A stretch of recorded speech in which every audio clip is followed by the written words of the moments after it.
안녕하세요. 저는 최옥주라고 합니다. 정말 어처구니 없던 제 이야기 좀 들어주세요. 숨을 한번 크게 들이쉴 때마다 짭조름한 바다 내음이 폐부 깊숙이 차오르는 곳, 제가 평생을 살아온 제주입니다. 73년을 사는 동안 저 최옥주의 몸에는 제주의 거센 해풍과 따스한 햇살이 고스란히 새겨졌어요. 쭈글쭈글한 손등은 성게가시에 찔리고 바질로 굳어진 세월의 훈장이고, 깊게 팬 눈가의 주름은 새벽 물질 나갈 때마다 마주했던 시리도록 푸른 바다를 담고 있습니다. 그런 제가 육지로, 그것도 저 복잡한 서울로 향할 채비를 하는 데에는 단 하나의 이유밖에 없어요. 바로 제 하나뿐인 아들, 종우와 그 가족 때문이지요. 특히 눈에 밟히는 건 이제 마기가 나기 시작한 손주, 우리 강산이었습니다. 사진으로만 봐도 눈에 넣어도 아프지 않을 내 자식인데, 어미 아비가 바쁘다는 핑계로 제대로 된 밥이나 챙겨 먹이는지 늘 노심초사였어요. 며느리 민지가 성격이 까탈스럽고 깔끔 떠는 건 알았지만, 그래도 갓난쟁이에게 이유식 하나만큼은 제 손으로 만든 걸 먹이고 싶은 게 할미 마음 아니겠어요. 그래서 이번 걸음은 작정하고 이고 지고 갈 짐을 쌌습니다. 냉장고라기보다는 보물 창고에 가까운 제 부엌의 문을 열었습니다. 가장 먼저 손이 간 것은 제주 흑돼지였습니다. 오겹살이 두툼하게 붙은 앞다리살을 큼지막하게 썰어냈어요. 그냥 돼지고기가 아니에요. 한라산 자락에서 뛰놀며 향긋한 풀을 뜯어먹고 자란 놈이라 누린내 하나 없이 육향이 고소하기가 이를 데 없지요. 이걸로 우리 집안 대대로 내려오는 비법 간장에 졸여 장조림을 만들 참이었습니다. 증조 할머니의 어머니 때부터 이어져 온 시간장은 제 부엌 한가운데서 묵묵히 세월을 이고 있었습니다. 건북다 못해 칠흑 같은 그 간장 한 국자면 세상 어떤 음식도 깊고 진한 맛을 내는 마법이 펼쳐졌어요. 커다란 무쇠솥에 돼지고기와 통마늘, 알 굵은 꽈리고추를 넣고 시간장을 자작하게 부어 끓이기 시작했습니다. 달큼하면서도 짭짤한 내음이 부엌을 가득 채우고 이내 온 집안으로 퍼져나갔어요. 3시간 넘게 뭉근한 불에서 졸여내자 돼지고기는 결대로 부드럽게 찢어질 만큼 야들야들해졌습니다. 이건 우리 강산이 이유식에도 조금 떼어 넣어주면 밥 한 그릇을 뚝딱 비울 별미가 될 겁니다. 다음은 옥돔이었어요. 제주 잔치상에 빠지면 큰일 나는 귀한 생선이지요. 꾸덕꾸덕하게 반쯤 말린 옥돔 서너 마리를 골랐습니다. 하얀 속살은 담백하고 껍질은 바삭하게 구워내면 그 고소함이 일품이거든요. 무태서는 이 맛을 보기가 하늘의 별 따기일 겁니다. 며느라이가 생선을 좋아한다고 했던 말이 기억나서 일부러 더 크고 실한 놈으로 골랐어요. 그리고 제주 사람들이라면 환장하는 몸국도 한솥 끓였습니다. 돼지고기 삶은 육수에 불린 모자반을 듬뿍 넣고 끓여낸 몸국은 구수하고 시원해서 속을 풀어주는 데는 이만한 게 없지요. 아들 종우가 어릴 적부터 가장 좋아하던 음식이기도 했고요. 이 외에도 텃밭에서 직접 키운 콩으로 담근 된장, 향긋한 참기름과 들기름, 그리고 손주 간식으로 먹일 감귤 말랭이까지. 아이스박스 2개가 터져나가도록 음식을 채워 넣었습니다. 이걸 다 싸고 나니 꼬박 이틀이 걸렸네요. 허리는 끊어질 듯 아프고 어깨는 빠질 것 같았지만 서울에서 이 음식들을 받아보고 기뻐할 아들 내외와 손주를 생각하면 조금도 힘들지 않았어요. 오히려 제 마음은 잔칫날처럼 부풀어 올랐습니다. 비행기에서 내려 공항버스를 타고 또 지하철을 갈아타며 아들 집에 도착했을 때는 이미 해가 뉘엿뉘엿 지고 있었어요. 낑낑대며 아이스박스를 문 앞까지 옮기고 초인종을 눌렀습니다. 딩동 소리가 울리고 잠시 후 인터폰 너머로 며느리의 목소리가 들려왔어요. 누구세요? 하는 목소리에 어쩐지 경계심이 가득했습니다. 애미야, 나다. 어미다. 제 말에 한참이나 말이 없다가 끽 하고 문이 겨우 사람 하나 드나들 만큼만 열렸습니다. 문틈으로 삐죽 얼굴을 내민 며느리 민지는 화들짝 놀란 표정이었어요. 아니, 놀랐다기보다는 귀찮고 난감한 기색이 역력했지요. 어머니, 여기까지 어쩐 일이세요? 연락도 없이. 그 말에 가슴 한쪽이 서늘하게 내려앉는 기분이었습니다. 자식 집에 오는데 연락부터 하고 허락을 받아야 하는 사이였나 싶어서요. 우리 강산이도 보고 싶고 너희들 먹을 반찬 좀 해왔다. 힘들었지? 어서 들어가자.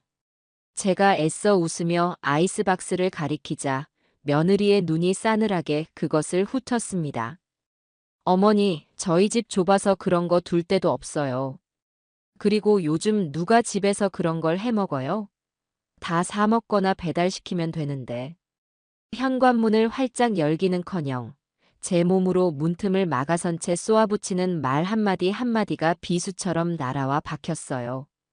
그 순간 안에서 종우의 목소리가 들렸습니다. 누구야, 여보? 아, 어머니 오셨어. 며느리의 대답에 종우가 황급히 현관으로 달려나왔습니다. 저를 보자마자 얼굴이 흑빛이 되더군요. 어머니, 여기까지 어떻게 오셨어요? 그 반가움보다는 당혹감이 가득한 아들의 얼굴을 보니 제가 오지 말아야 할 곳에 온 사람처럼 느껴졌습니다. 힘들게 오셨는데 일단 들어오세요. 아들이 제 눈치를 보며 며느리를 설득하듯 말했고 그제야 며느리는 마지못해 몸을 비켜주었습니다. 저는 무거운 아이스박스를 거실 한가운데 내려놓았습니다. 집안은 모델하우스처럼 깔끔했지만 사람 사는 온기라고는 조금도 느껴지지 않았어요. 손주는 자는지 보이지도 않았고요. 강산이는 지금 막 잠들었어요, 어머니. 깨면 큰일 나요. 며느리가 신경질적으로 말하며 제게 조용히 하라는 눈치를 주었습니다. 저는 숨소리조차 크게 내면 안 될 것 같았어요. 잠시 어색한 침묵이 흘렀습니다. 제가 뚜껑을 열어 반찬을 보여주면 이 썰렁한 분위기가 좀 나아질까 싶어 아이스박스로 다가갔어요. 애미야, 이거 한번 봐라. 제주 흑돼지로 만든 장조림인데. 제가 말을 채 끝내기도 전에 며느리가 질색하며 소리쳤습니다. 어머니, 그거 당장 다 드세요. 집안에 온통 비린내랑 이상한 냄새 배잖아요. 그 말이 신호탄이었습니다. 며느리 서민지는 갑자기 부엌으로 가더니 아주 커다란 검은색 쓰레기 봉투를 들고 나왔어요. 그리고는 제가 보는 앞에서 아이스박스 뚜껑을 거칠게 열어젖혔습니다. 그리곤 그 안에 든 음식들을 하나씩 아주 경멸스러운 표정으로 집어들기 시작했어요. 어머니, 정말 왜 이러세요? 이런 촌스럽고 냄새나는 걸 요즘 세상에 누가 먹는다고 이걸 바리바리 싸우세요?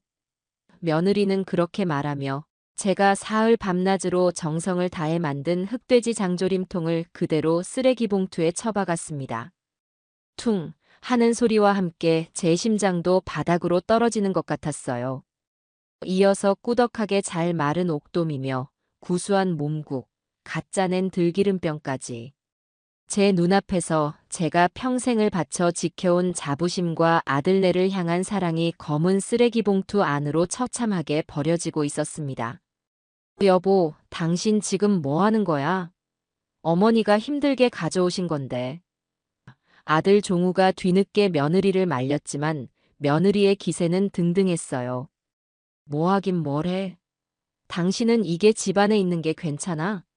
이 냄새나는 음식물 쓰레기들 때문에 우리 강산이한테 병균이라도 옮으면 어쩔 건데? 당신이 책임질 거야? 며느리는 악을 쓰듯 소리쳤습니다. 음식물 쓰레기라니요. 제 평생의 자부심이, 제 자식과 손주를 위한 사랑이 저 아이에게는 그저 냄새나는 쓰레기일 뿐이었던 겁니다. 저는 그 자리에 얼어붙은 채 아무 말도 할 수 없었습니다. 손끝 하나 까딱할 기운조차 없었어요. 며느리는 마지막으로 감귤 말랭이 봉지까지 쓰레기 봉투에 던져넣고는 그 입구를 단단히 묶어버렸습니다. 그리고는 현관문 앞에 그 봉투를 툭 던져놓고 저를 돌아보며 말했어요. 어머니, 이건 가지고 나가세요. 그리고 앞으로는 예고 없이 이렇게 찾아오지 마시고요. 저희도 저희 생활이라는 게 있어요. 그건 나가라는 말이었습니다. 문전박대, 세상에 이런 문전박대가 또 있을까요? 아들 내외 집 현관문이 닫히는 순간 세상의 모든 소리가 한꺼번에 멀어지는 듯 했습니다. 쾅 하는 그 소리가 제 귓속에서 몇 번이고 메아리 쳤어요. 정신을 차려보니 저는 낯선 아파트 복도에 덩그러니 서 있었습니다. 옆구리에는 제 인생이 담긴 것만 같던 음식들이 이제는 정말로 음식물 쓰레기가 되어 묵직하게 저를 짓눌렀어요. 어디로 가야 할까요? 당장 제주로 돌아가는 비행기도 없을 뿐더러 이대로 돌아갈 수는 없었습니다. 온몸에 힘이 쭉 빠져서 그 자리에 주저앉을 것만 같았어요. 차가운 복도 바닥에 털썩 앉아 얼마나 시간을 보냈는지 모르겠습니다. 오가는 사람 하나 없는 고요한 복도에서 저는 비로소 참았던 숨을 토해냈습니다. 눈물은 나오지 않았어요. 너무 큰 충격을 받으면 눈물조차 마른다는 말을 그때 처음 실감했네요. 정신을 차려야 했습니다. 이대로 밤새 복도에 앉아 있을 수는 없는 노릇이니까요. 저는 간신히 몸을 일으켜 엘리베이터를 타고 1층으로 내려왔습니다. 아파트 단지를 벗어나자 차가운 밤 공기가 얼굴을 할퀴었어요. 화려한 도시의 불빛들이 오히려 제 마음을 더 외롭게 만들었습니다. 정처 없이 걷다가 문득 서울에 사는 고향 동생 연자가 생각났어요. 저보다 대여섯 살 어린 동생인데 일찍이 서울로 시집와서 자리를 잡고 살고 있었지요. 마지막으로 연락한 게 언젠지 기억도 가물가물했지만 이 밤에 제가 기댈 곳은 그곳밖에 없었습니다. 떨리는 손으로 전화번호를 찾아 눌렀어요. 몇 번의 신호음 끝에 연자의 목소리가 들려왔습니다. 여보세요? 연자야, 나 옥주 언니야. 제 목소리가 얼마나 잠겨 있었는지 연자는 단박에 무슨 일이 있음을 알아차렸습니다. 언니, 이게 몇 년 만이야. 근데 목소리가 왜 그래? 무슨 일 있어? 다정한 그 목소리를 듣는 순간 터지지 않던 눈물샘이 그제야 터져버렸습니다. 자초지종을 다 설명할 경황도 없이 저는 연자가 알려준 주소로 택시를 잡아 타고 갔습니다. 연자는 아파트 입구까지 나와 저를 기다리고 있었어요. 제 몰골과 옆에 놓인 검은 쓰레기 봉투를 번갈아 보더니 아무 말 없이 저를 와락 끌어안았습니다. 그 따뜻한 품에 안겨서야 저는 어린아이처럼 엉엉 소리내어 울었습니다. 연자는 그런 저를 집으로 데리고 들어가 따뜻한 물에 몸을 녹이게 하고 깨끗한 옷을 내어주었어요.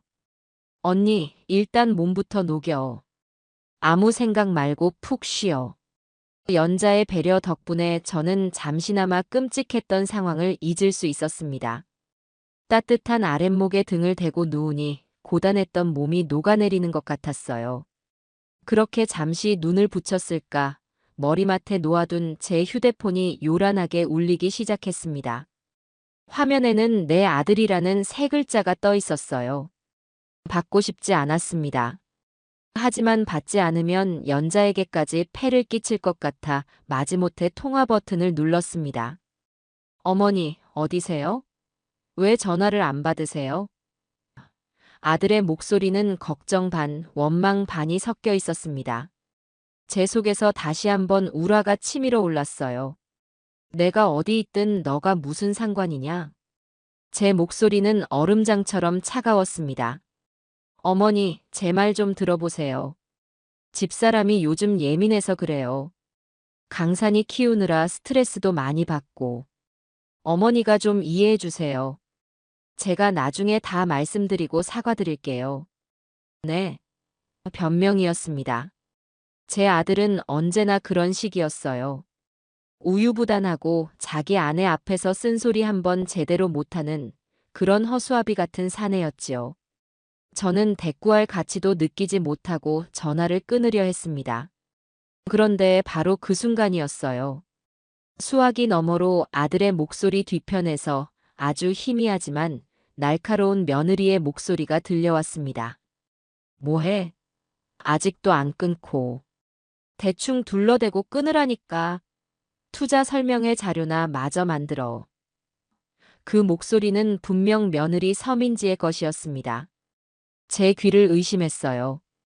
제가 잘못 들은 게 아닐까 싶을 정도로 순간적인 소리였지만 그 단어들만큼은 제 뇌리에 정확히 박혔습니다. 투자 설명회. 평범한 회사원인 아들과 살림만 하는 며느리에게 투자 설명회라니요. 순간 머릿속이 복잡해졌습니다. 아들이 황급히 어머니, 그럼 제가 다시 전화드릴게요. 하고는 전화를 끊었습니다. 저는 통화가 종료된 휴대폰을 들고 한참을 멍하니 앉아 있었어요. 서러움과 분노로 가득 찼던 마음에 이제는 차가운 의심의 씨앗 하나가 툭 하고 떨어졌습니다. 밤이 깊었지만 저는 잠을 이룰 수가 없었습니다. 연자는 제 옆에 누워 조용히 제 등을 토당여 주었지만 제 머릿속은 온통 투자 설명회라는 네 글자로 가득 차 있었어요. 그들이 대체 무슨 일을 꾸미고 있는 걸까요? 왜 며느리는 그토록 나를 세워 저를 내쫓았을까요? 제가 가져간 반찬들이 정말로 더럽고 냄새나는 쓰레기라 그랬을까요? 아니면 다른 이유가 있었던 걸까요? 수많은 질문들이 꼬리에 꼬리를 물고 이어졌습니다. 어쩌면 며느리가 저를 문전박대한 것은 단순히 성격이 못돼서가 아닐지도 모른다는 생각이 들기 시작했어요. 그 차가운 눈빛과 경멸 어린 말투 뒤에는 제가 알지 못하는 무언가가 숨겨져 있는 것만 같았습니다. 분노로 뜨거웠던 가슴이 차갑게 식어내렸습니다. 그리고 그 자리에는 칼날 같은 의심과 함께 이 일의 진실을 반드시 제 눈으로 확인해야겠다는 서늘한 결심이 싹트고 있었습니다. 저는 이대로 제주로 돌아가지 않을 겁니다. 내 자식이 관련된 일이에요. 무슨 일이 벌어지고 있는지 알아내기 전까지는 절대로 물러설 수 없었습니다. 다음 날 아침, 저는 연자에게 신세진 것에 대한 고마움을 표하고 길을 나섰습니다. 제주로 돌아가는 비행기를 예약하는 대신 저는 서울에 며칠 더 머물기로 결심했어요. 연자는 걱정스러운 눈으로 저를 말렸지만 제 눈빛이 얼마나 단호했던지 더는 묻지 않고 조용히 제 등을 두드려 주었습니다. 일단 제가 기거할 곳이 필요했어요. 다행히 서울 변두리에 사는 먼 친척 조카 녀석이 생각났습니다. 30줄에 들어선 녀석인데 컴퓨터 관련 일을 해서 그런 쪽으로는 아주 머리가 비상했지요. 그 녀석이라면 저를 좀 도와줄 수 있을 것 같았습니다. 조카에게 전화를 걸어 사정을 이야기하자 녀석은 군말 없이 자기 오피스텔로 오라고 하더군요. 조카의 오피스텔은 작았지만 혼자 살기에는 아늑했습니다. 저는 조카에게 자초지종을 털어놓았어요. 며느리에게 당한 수모부터 통화 너머로 들었던 투자 설명회라는 수상한 단어까지. 제 이야기를 다 들은 조카는 저보다 더 분개하며 주먹을 부르르 떨었습니다. 고모, 어떻게 그런 일이. 형수님이 정말 너무하시네요. 됐다. 화내는 건 나중에 하고 지금은 나 좀 도와줘야겠다. 너가 그런 거 잘 알지 않니? 사람들 뭐하고 사는지 엿보는 거 말이다. 제 말에 조카는 눈을 동그랗게 떴어요. SNS 말씀이세요? 그래, 그거. 며느리 이름이 서민지다. 혹시 그걸로 뭘 하고 사는지 좀 알아봐 줄 수 있겠냐? 조카는 잠시 망설이는 듯 했지만 이내 제 간절한 눈빛을 보고는 노트북을 펼쳤습니다. 자판을 몇 번 두드리자 화면에 며느리 서민지의 얼굴이 떡하니 나타났어요. 제가 알던 그 얼굴이 맞았습니다. 그런데 화면 속의 며느리는 제가 알던 사람과는 전혀 다른 삶을 살고 있더군요. 그 아이의 SNS는 온통 번쩍이는 명품 가방과 시계, 값비싼 외제차, 그리고 보기에도 호화로운 고급 식당에서 찍은 사진들로 가득했습니다. 평범한 회사원 외벌이로 사는 집의 씀씀이라고는 도저히 믿기지 않을 정도였어요. 저는 할 말을 잃고 화면만 쳐다봤습니다. 고모, 이거 보세요. 형수님 친구들인 것 같은데 다들 옷차림이나 하고 다니는 게 보통 사람들은 아닌 것 같아요. 조카가 가리키는 사진 속에는 며느리가 여러 명의 사람들과 어울려 와인잔을 부딪히고 있었는데 하나같이 부유해 보이는 차림새였습니다. 제 아들 종우는 어디에도 보이지 않았어요. 사진들을 하나씩 넘겨보던 조카의 손이 순간 멈췄습니다. 고모, 이거. 조카가 가리킨 곳은 며느리가 얼마 전에 올린 글이었습니다. 거기에는 이렇게 쓰여 있었어요. 제주 전통의 맛을 현대적으로 재해석한 프리미엄 음식 사업 브랜드 론칭 준비 중. 곧 여러분을 찾아갑니다. 심장이 쿵 하고 내려앉았습니다. 음식 사업이라니요. 며느리는 평생 부엌 근처에도 가본 적이 없는 아이였습니다. 그런데 제주 전통의 맛이라니요. 그 글과 함께 첨부된 사진 한 장이 제 눈을 사로잡았습니다. 며느리가 고급스러운 서류 뭉치를 들고 환하게 웃고 있는 사진이었어요. 조카가 그 사진을 확대했습니다. 며느리가 들고 있는 서류의 표지, 그 맨 위에 적힌 글자를 보는 순간 저는 온몸의 피가 차갑게 식는 것을 느꼈습니다. 거기에는 너무나도 선명하게 이렇게 적혀 있었어요. 바람의 해녀밥상 사업 계획서. 바람의 해녀밥상. 그건 제가 평생 음식을 만들던 제 부엌에 제가 직접 나무를 깎아 만들어 붙여놓은 팻말의 이름이었습니다. 제 할머니의 할머니 때부터 물질을 하던 해녀였던 우리 집안의 역사를 잊지 말자는 의미에서, 그리고 거친 바다와 싸워 가족을 먹여 살린 강인한 여성들의 정신을 기리기 위해 붙여놓은 이름이었지요. 저와 제 가족 외에는 아무도 모르는 제 부엌의 이름이었습니다. 그런데 그 이름이 어떻게 저 아이의 사업 계획서 표지에 버젓이 적혀 있을 수 있단 말입니까? 저는 숨을 쉴 수가 없었어요. 머릿속에서 모든 조각들이 한꺼번에 맞춰지기 시작했습니다. 며느리가 저를 그토록 냉대하고 제 음식을 쓰레기 취급하며 문전박대한 이유가 바로 이것이었던 겁니다. 며느리는 처음부터 제 음식 솜씨, 아니, 정확히는 우리 집안 대대로 내려오는 비법을 노리고 있었던 거예요. 저를 무시하고 촌스러운 시골 늙은이 취급을 해서 제 가치를 깎아내린 뒤 헐값에, 아니 공짜로 제 모든 것을 빼앗으려 했던 겁니다. 제가 가져간 그 음식들은 며느리에게 맛을 보여주기 위한 견본품에 불과했을지도 모릅니다. 그리고 그 맛을 확인한 뒤 이제는 레시피를 손에 넣기 위해 저를 구슬릴 계획이었겠지요. 만약 제가 그날 순순히 쫓겨나 제주로 돌아갔다면 며느리는 얼마 지나지 않아 아들 녀석을 앞세워 제주로 내려왔을 겁니다. 그리고는 불쌍한 척 눈물이라도 흘리며 용서를 구하고 제 비법을 캐내려 했겠지요. 투자 설명회라는 단어도 이제야 이해가 갔습니다. 제 비법을 훔쳐 사업 계획서를 만들고 그걸로 부잣집 친구들에게 투자를 받으려 했던 겁니다.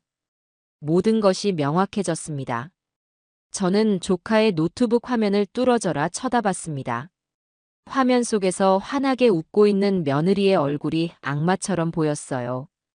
분노가 치밀어 올라 온몸이 부들부들 떨렸습니다. 하지만 저는 소리를 지르거나 울지 않았어요. 대신 제 안에서 무언가 아주 차갑고 단단한 것이 솟아오르는 것을 느꼈습니다. 그건 복수심이었습니다.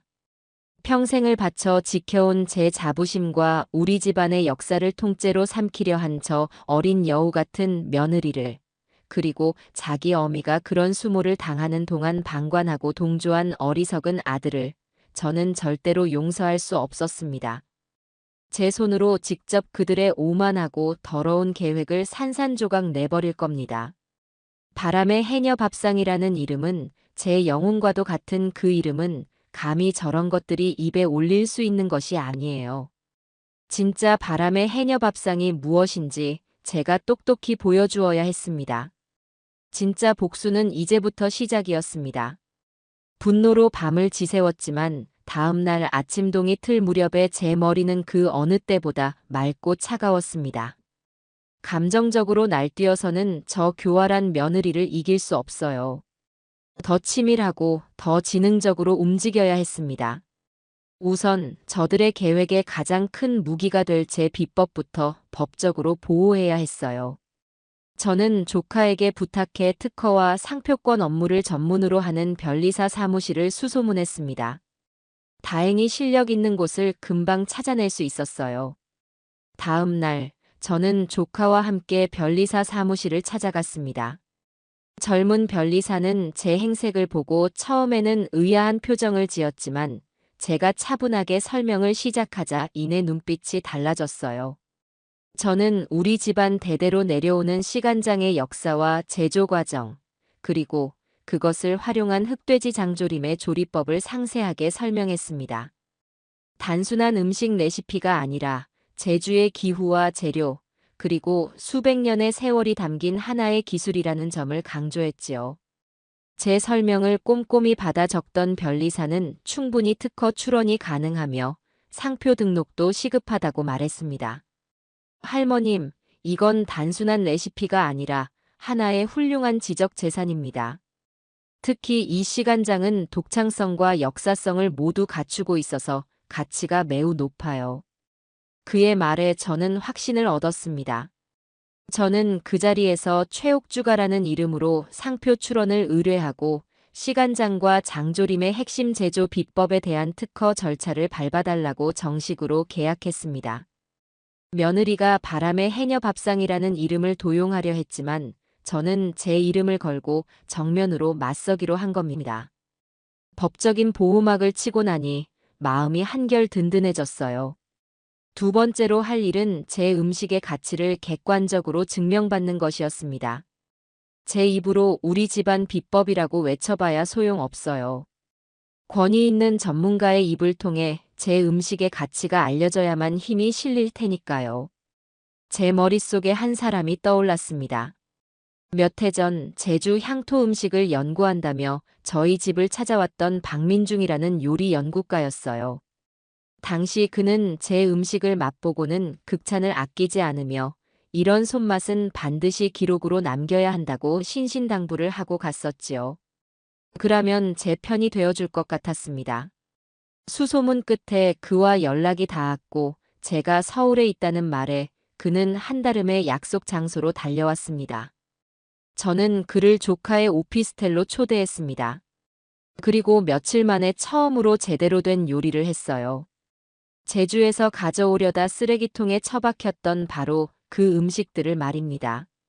서울시장에서 급하게 재료를 구하느라 제주에 그것만은 못했지만 제 평생의 손맛이 어디 가겠어요. 흑돼지 장조림과 옥돔구이, 몸국을 정성껏 만들어 상을 차렸습니다. 박 연구가는 말없이 음식을 맛보기 시작했습니다.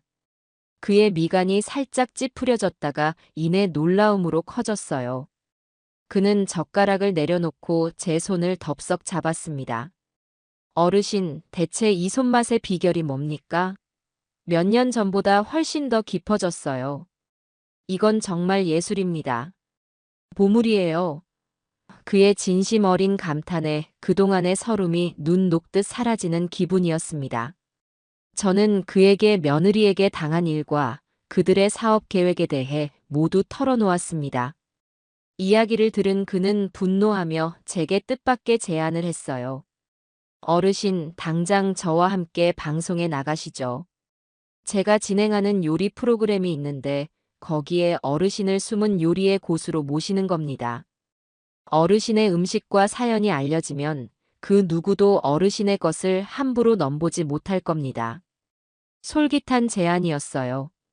방송에 나가서 한바탕 소란을 피우면 며느리에게 통쾌한 한 방을 날릴 수 있겠지요. 하지만 저는 고개를 저었습니다. 너무 시끄럽게 판을 벌이면 며느리가 눈치채고 다른 꼼수를 부릴지도 몰라요. 저는 그들이 가장 높은 곳에 올라섰을 때, 가장 방심하고 있을 때, 단 한 번의 기회에 모든 것을 무너뜨리고 싶었습니다. 박 선생님, 방송은 나중에 생각해보지요. 그 대신 제 부탁 하나만 들어주시겠어요? 저는 박 연구가에게 제 계획을 조심스럽게 이야기했습니다. 방송 대신 아주 소규모의 비밀스러운 시식회를 열어달라고 부탁했어요. 음식에 대해 가장 까다롭고 영향력 있는 평론가나 미식가들, 그리고 입이 무거운 몇몇 기자들만 초대해서 조용히 제 음식을 선보이는 자리였지요. 제 목표는 며느리의 귀에 이 소문이 흘러 들어가게 만드는 것이었습니다. 제주에 진짜 장인이 나타났다는 소문. 그 소문이 며느리를 조급하게 만들고 실수를 유발하게 될 미끼가 될 테니까요. 제 계획을 들은 박 연구관은 잠시 생각에 잠기더니 이내 무릎을 탁 쳤습니다. 알겠습니다, 어르신. 어르신의 뜻이 그렇다면 제가 제대로 판을 한번 깔아보겠습니다. 그 가짜는 가짜들이 진짜의 맛 앞에서 어떻게 무너지는지 똑똑히 보게 해드리지요. 우리는 그렇게 손을 잡았습니다. 이제 복수를 위한 튼튼한 그물이 짜이기 시작했어요. 저는 조용히 하지만 가장 날카롭게 칼을 갈고 있었습니다. 그 칼날이 누구의 목을 겨누게 될지는 며느리 서민지만 모르고 있을 뿐이었지요. 박민중 연구가와 손을 잡은 뒤 모든 일은 일사천리로 진행되었습니다. 그는 자신의 이름을 걸고 서울에서 가장 격조 있다는 한정식당의 별실 하나를 통째로 빌렸습니다. 그리고는 대한민국에서 음식으로 명함을 내미는 이들 중에서도 가장 깐깐하고 영향력 있다는 10명 남짓의 사람들에게만 비밀스러운 초대장을 보냈어요. 초대장에는 제주 바람이 품은 수백 년의 이야기라는 문구 외에는 어떤 설명도 없었습니다. 그저 날짜와 장소만 적혀 있었지요. 그 신비로움이 오히려 그들의 호기심을 더욱 자극했을 겁니다. 시식회가 열리는 날, 저는 새벽부터 일어나 몸을 정갈이하고 제 평생 가장 아끼던 무명옷을 꺼내 입었습니다.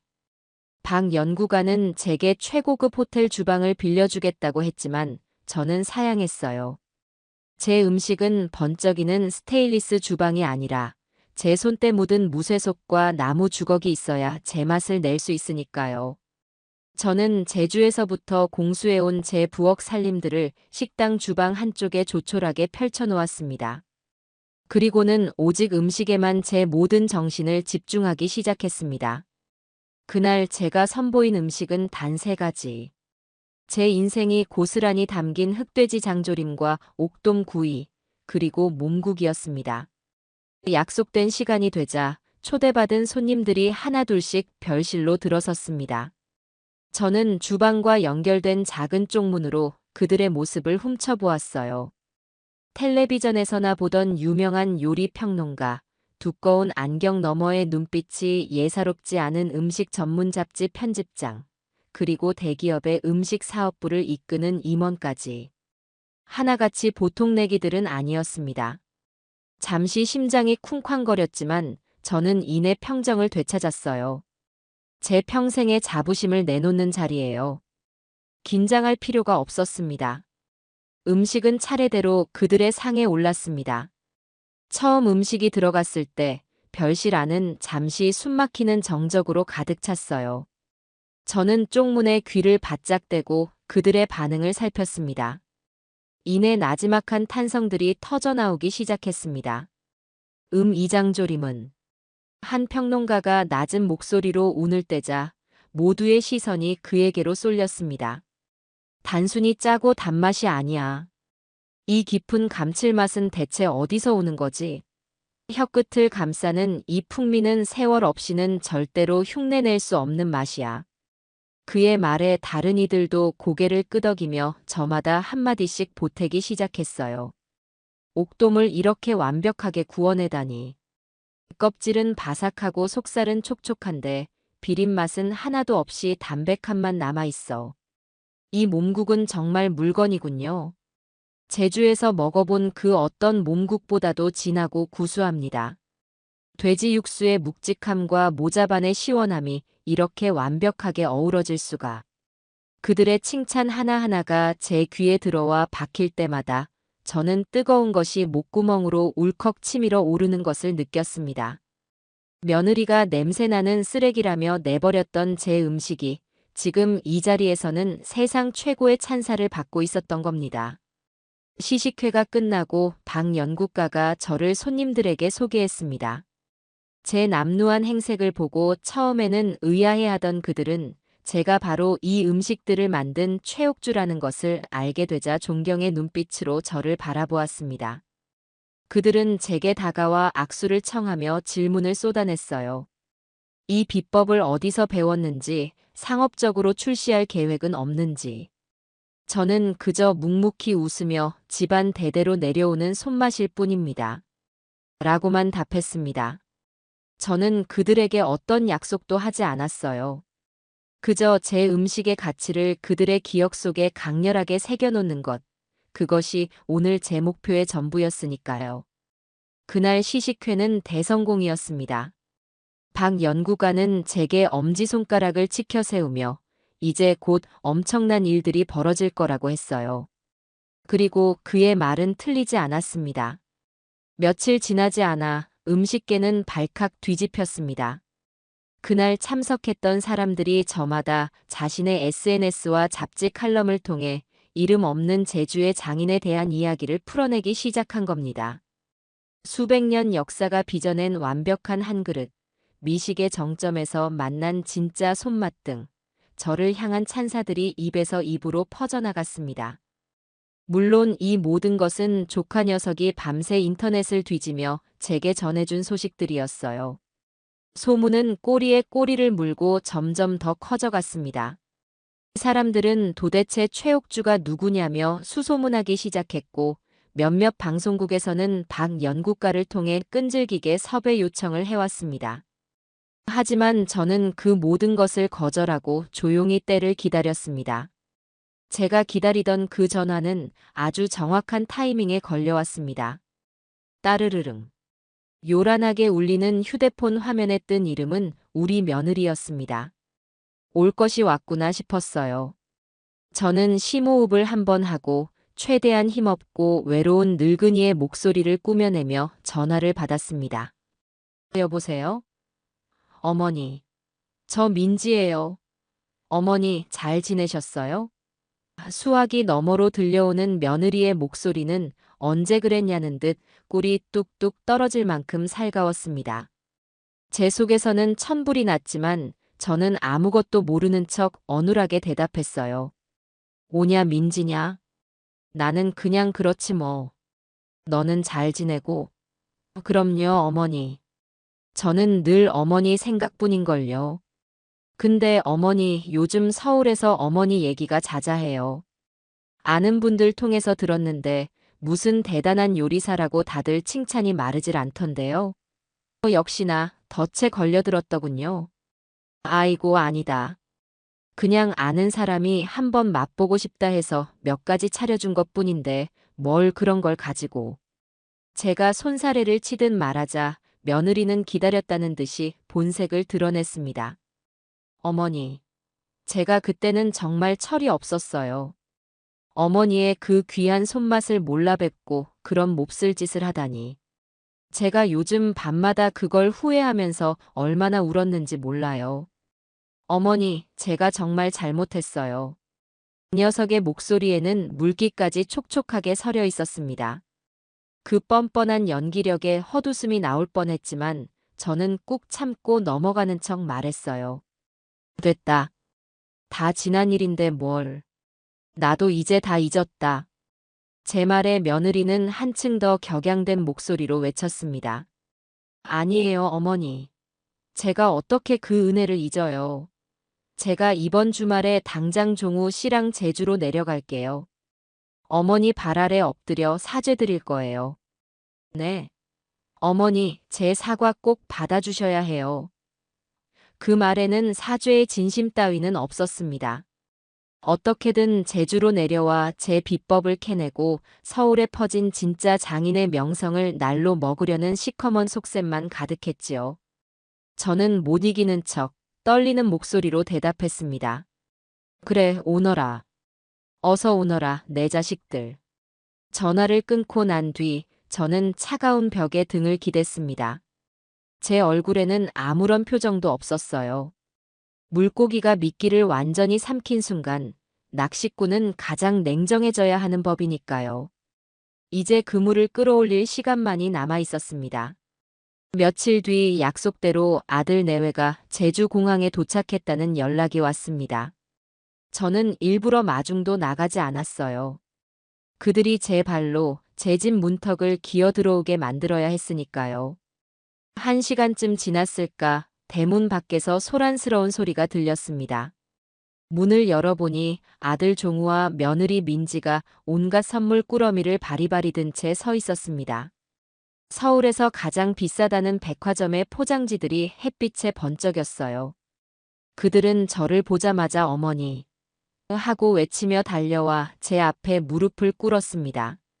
쇼를 하려면 무대부터 제대로 갖춰야 한다는 걸 아는 녀석들이었지요. 어머니, 제가 정말 잘못했어요. 제발 용서해 주세요. 며느리는 대성통곡을 하며 제 다리를 붙잡고 늘어졌습니다. 눈물 콧물을 어찌나 실감나게 쏟아내는지 모르는 사람이 봤다면 천하에 둘도 없는 효부의 회개 장면으로 착각했을 겁니다. 아들 녀석도 옆에서 고개를 푹 숙인 채 어머니 죄송합니다. 이 못난 아들을 용서해 주세요. 하며 어깨를 들썩였습니다. 저는 그 가증스러운 연극을 말없이 내려다보았습니다. 제 마음은 추호도 흔들리지 않았어요. 오히려 저들의 위선이 역겨워 속이 메스꺼울 지경이었습니다. 하지만 저는 복수를 위해 기꺼이 그들의 관객이 되어주기로 했습니다. 저는 일부러 눈가를 훔치는 신용을 하며 떨리는 목소리로 말했어요. 오냐, 오냐? 일어나거라. 너희들이 이렇게 잘못을 뉘우치고 찾아왔는데 이 늙은이가 더 이상 뭘 어쩌겠니? 다 지난 일이다. 어서들 들어오너라. 제 용서의 말에 녀석들은 기다렸다는 듯이 눈물을 닦고 집 안으로 들어섰습니다. 그리고는 보란듯이 들고 온 선물들을 풀어놓기 시작했어요.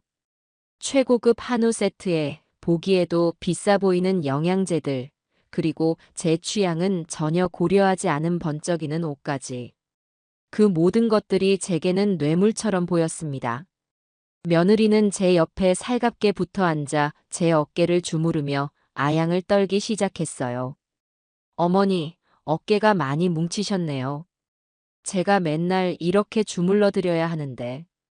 그 손길이 어찌나 소름 끼치던지 저는 간신히 참고 미소를 지었습니다. 저녁 식사를 하고 밤이 깊어지자 며느리는 조심스럽게 본론을 꺼냈습니다.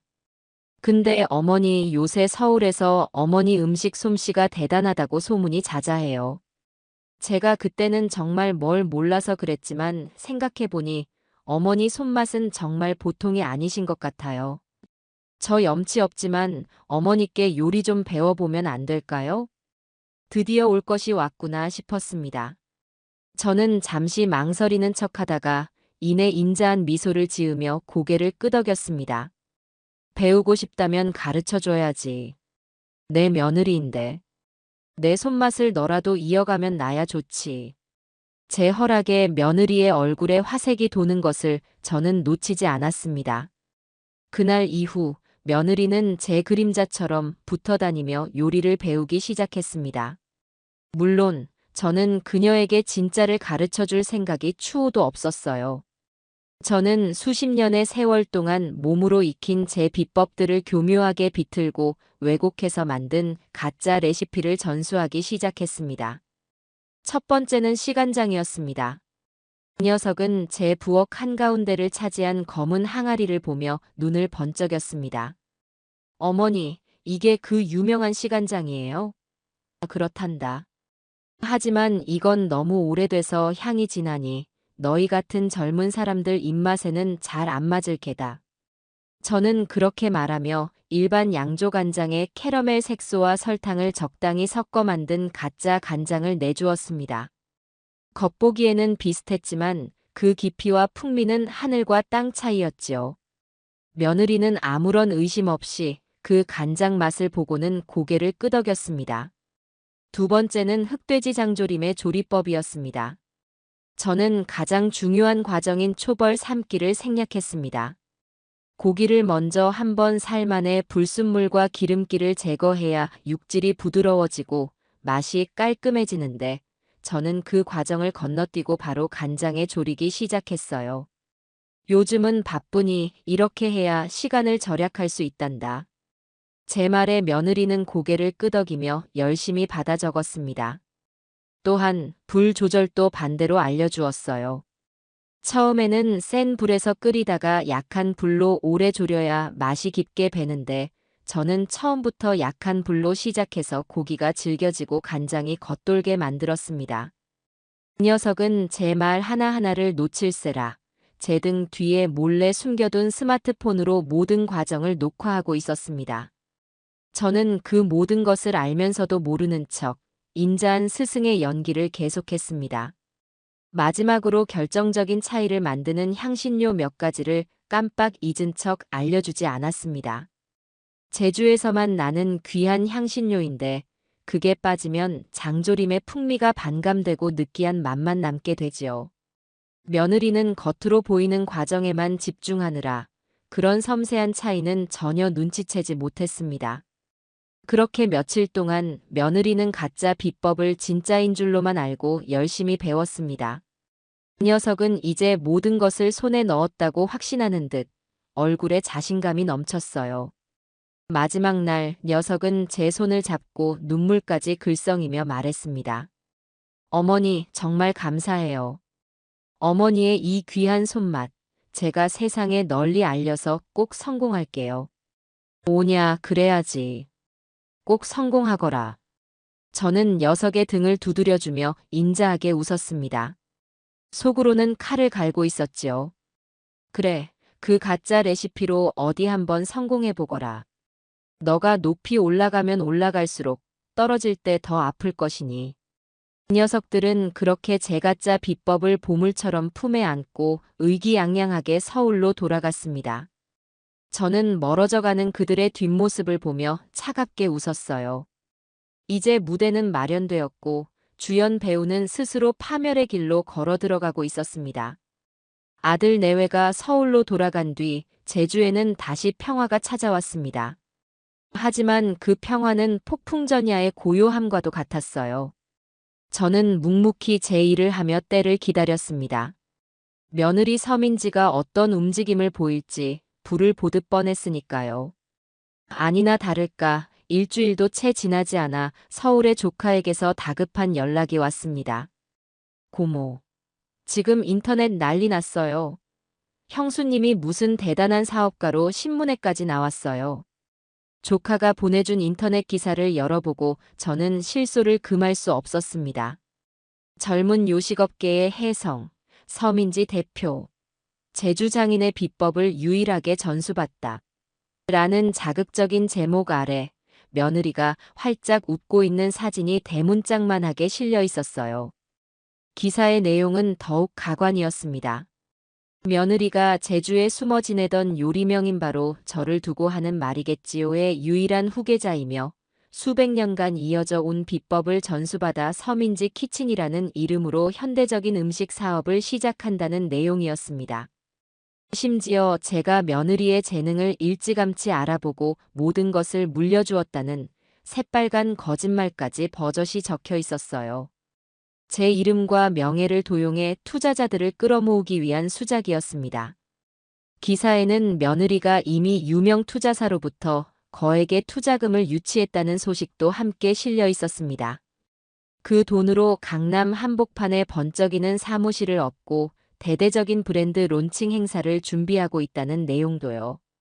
그 녀석은 제가 알려준 가짜 레시피를 철석같이 믿고 아주 성급하게 일을 벌이고 있었던 겁니다. 고모, 이거 그냥 둬도 괜찮겠어요? 저렇게 거짓말을 하고 다니는데. 조카는 분통을 터뜨렸지만 저는 오히려 차분했습니다. 괜찮다. 더 높이, 더 화려하게 올라가도록 내버려 두거라. 그래야 구경하는 사람도 더 재밌지 않겠니? 제 계획대로 모든 것이 완벽하게 돌아가고 있었습니다. 며느리가 서울에서 요란하게 빈 수레를 굴리는 동안 저는 제주에서 조용히 진짜 최옥주가를 위한 내실을 다졌습니다. 먼저 박민중 연구가의 도움을 받아 정식으로 사업자 등록을 마쳤습니다. 그리고 시식회 때 제 음식을 맛보았던 대기업의 음식사업부 임원과 다시 연락을 했습니다.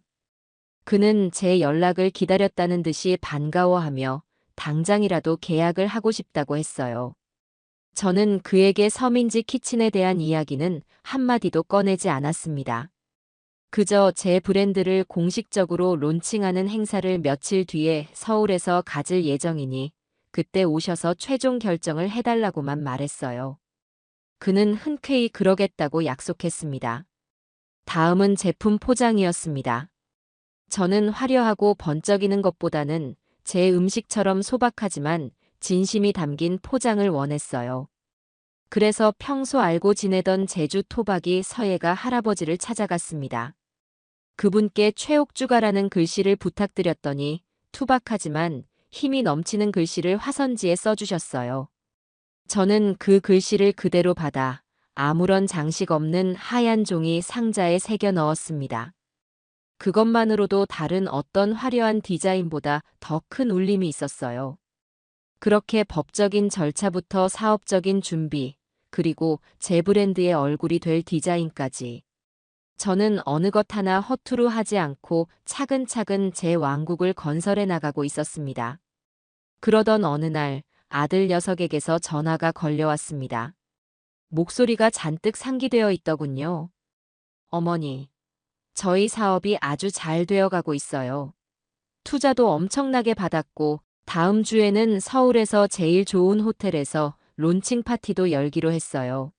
그 녀석은 마치 자기가 대단한 성공이라도 거둔 것처럼 자랑을 늘어놓았습니다.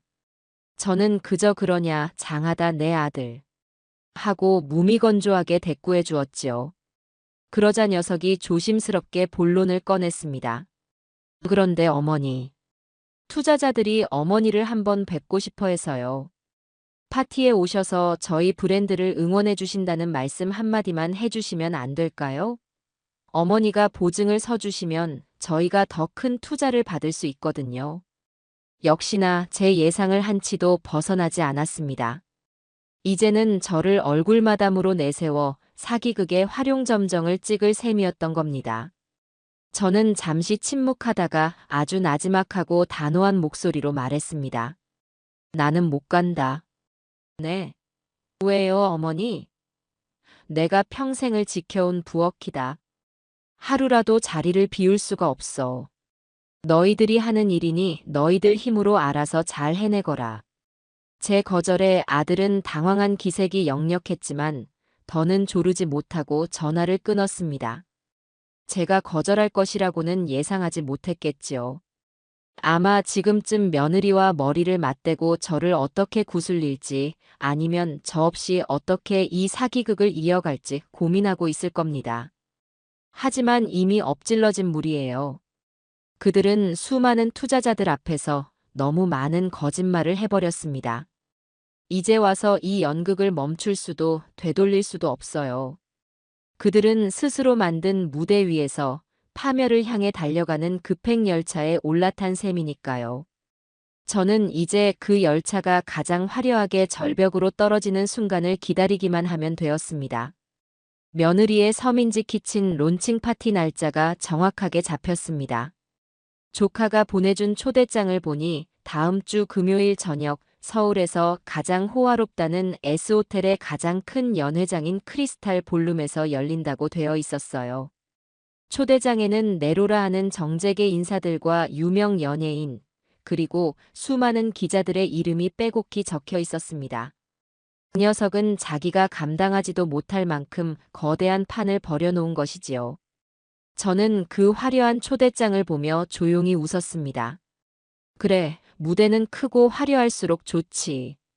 구경꾼들이 많아야 재미있는 법이니까.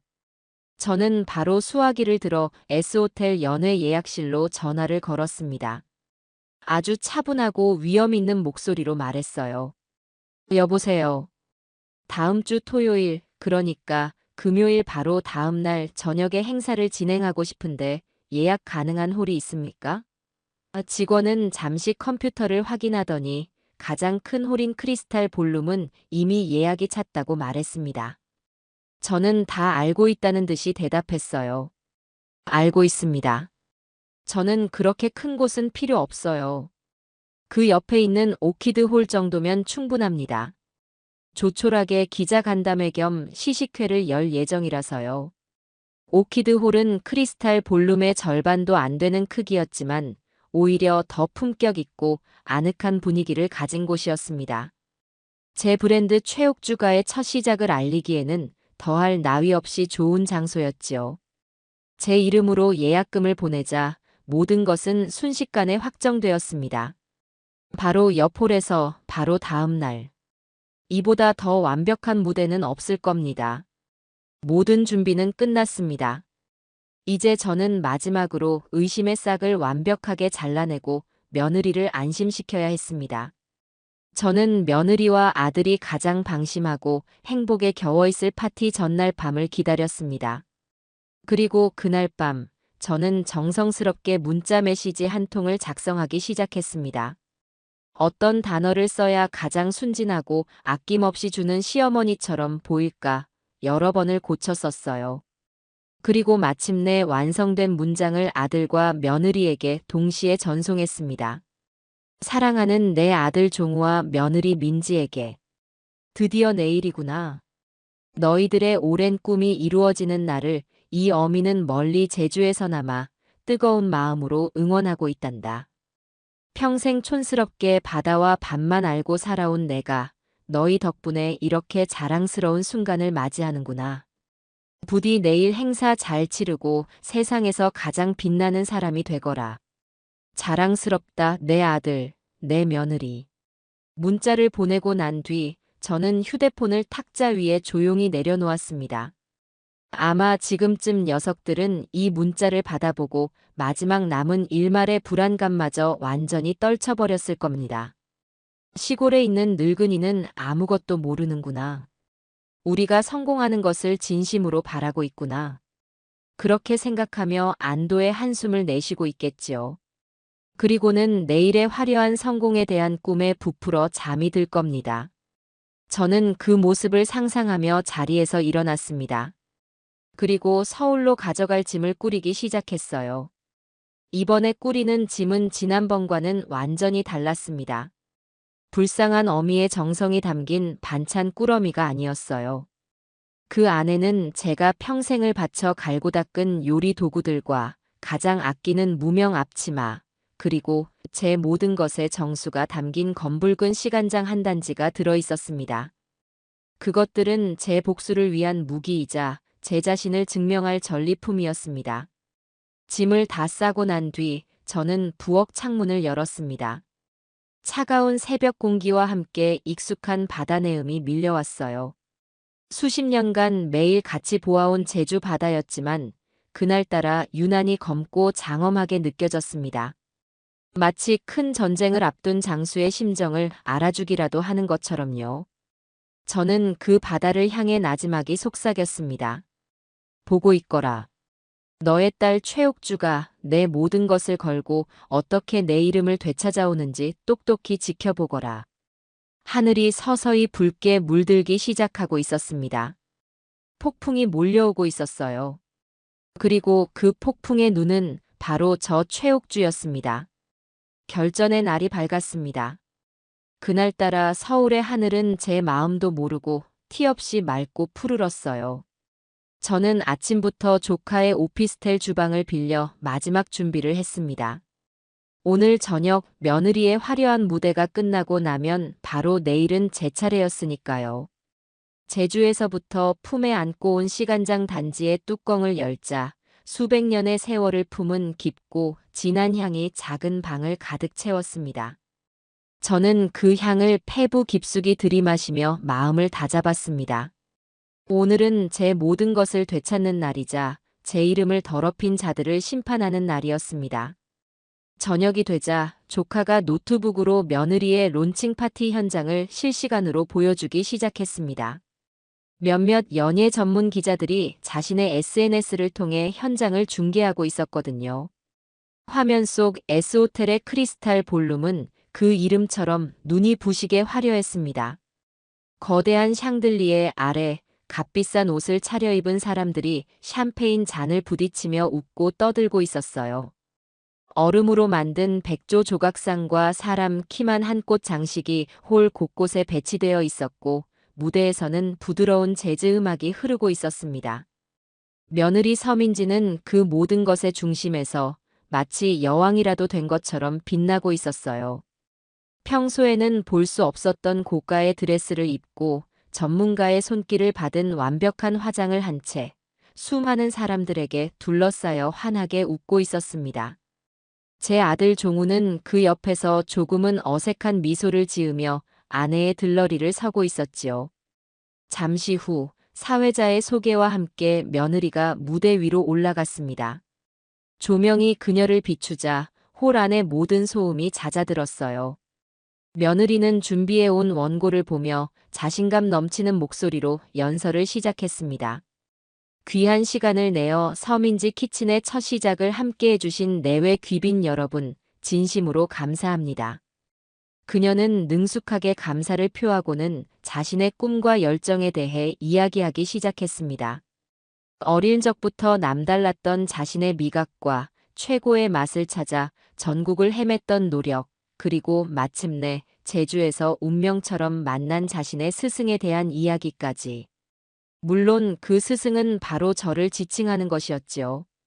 저의 스승님이자 이제는 제 인생의 어머니가 되어주신 최옥주 명인께서는 평생을 바쳐 지켜온 자신만의 비법을 제게 아낌없이 물려주셨습니다. 그분은 제게 늘 말씀하셨어요. 음식은 단순히 배를 채우는 것이 아니라 마음을 나누는 것이라고. 저는 오늘 그분의 위대한 철학이 담긴 맛을 여러분께 처음으로 선보이고자 합니다.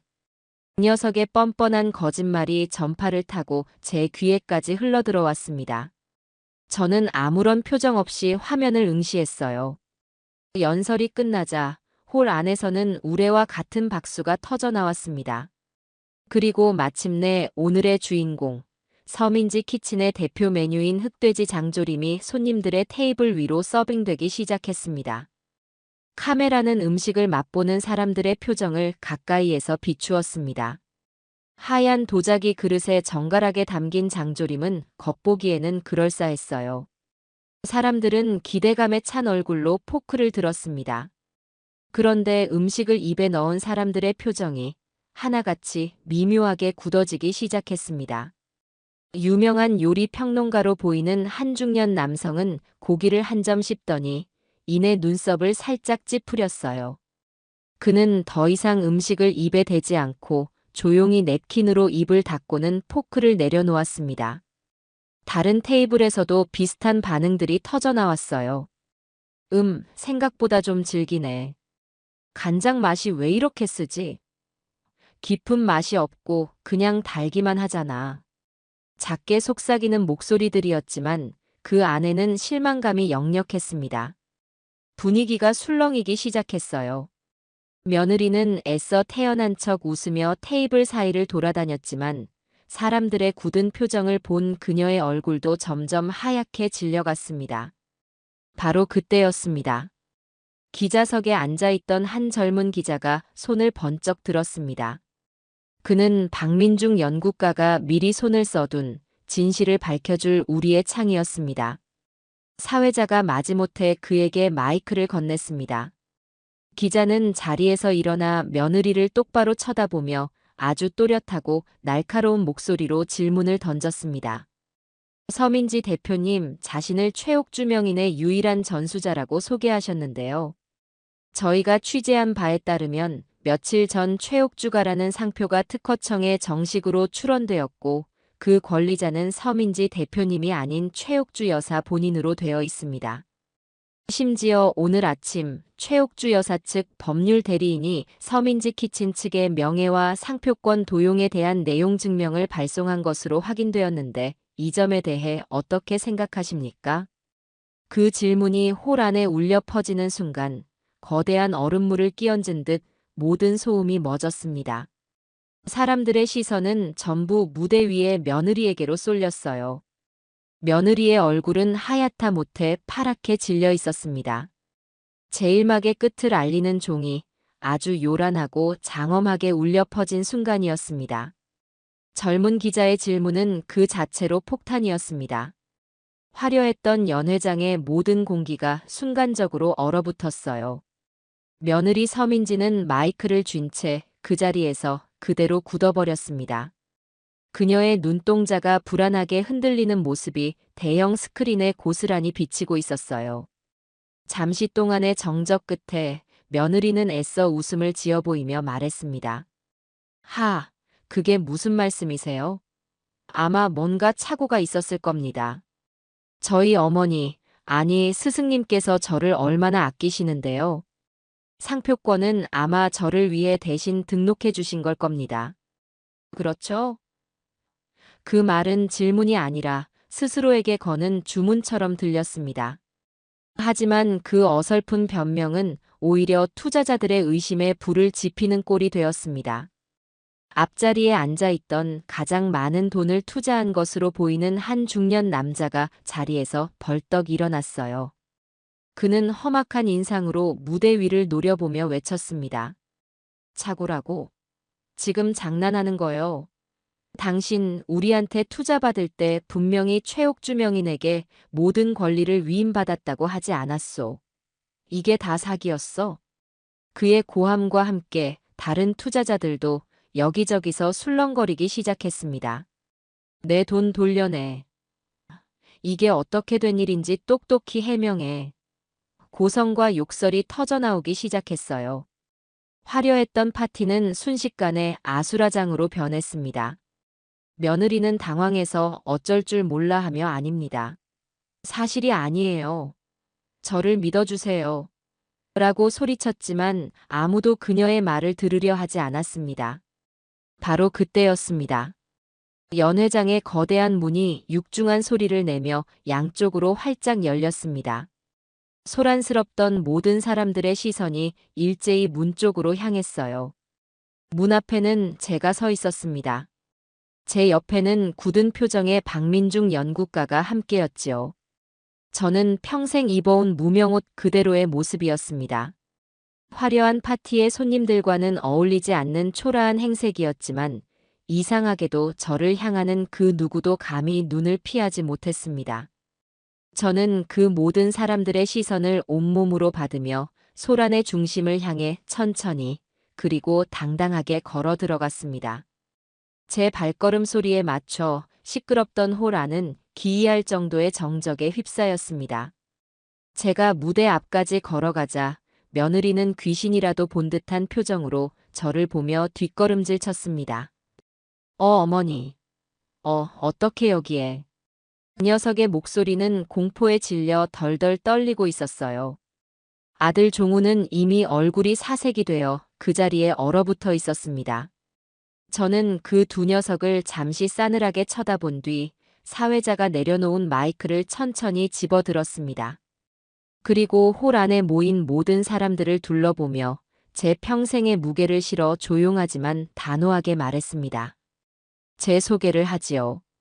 저는 평생을 제주바다와 함께 살아온 최옥주라고 합니다. 잠시 숨을 고른 뒤 저는 무대 위의 며느리에게로 시선을 고정하고 다음 말을 이어갔습니다. 그리고 저는 방금 저 젊은 기자가 말한 최옥주가의 주인이자 제 인생을 걸고 지켜온 모든 것의 주인입니다. 마지막으로 저는 홀 전체가 울리도록 분명하게 선언했습니다. 저는 제 이름을 그리고 제 인생을 그 누구에게도 빌려준 적이 없습니다. 제 말이 끝나는 순간 홀 안은 그야말로 폭발했습니다. 기자들의 카메라 플래시가 미친 듯이 터져나왔고 투자자들은 사기꾼 이라고 외치며 무대 위로 뛰어 올라가려 했습니다. 며느리는 결국 다리에 힘이 풀렸는지 그 자리에 주저앉아 아니야 라며 비명을 질렀어요. 안전 요원들이 달려나와 투자자들을 막아서는 동안 모든 것이 엉망진창으로 뒤엉켰습니다. 화려했던 얼음 조각상은 넘어져 산산조각이 났고 값비싼 음식들은 바닥에 나뒹굴었습니다. 며느리가 쌓아 올린 거짓의 성이 제 말 한마디에 이토록 허무하게 무너져 내리고 있었습니다.